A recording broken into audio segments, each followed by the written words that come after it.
Top 10 pinakasikat na artistang umami na nag-cheat. 10. Inamin ni Jason Hernandez na nag-cheat siya sa estranged wife niya si Moira de la Torre 3 taon matapos nilang ikasal. 9. Inamin ng trans woman beauty queen na si Laz Pacheco sa isang candid video na 3 beses siya nag-cheat sa longtime boyfriend niyang si Clyde Vivas. 8. Aminado si Wally Bayola na dala siya sa tukso noon at napagtaksilan ang asawa. 7. Nanghihinayang si Nico Loco sa panloloko sa dating kasintahang si Arian Bautista.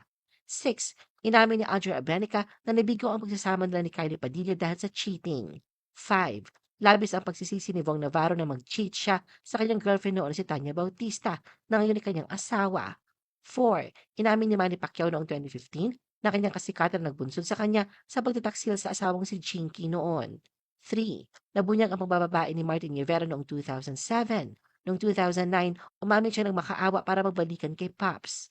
2. Inamin ni Ronnie Alonte na naging unfaithful siya sa longtime girlfriend niyang si Loy sa Andalio noon.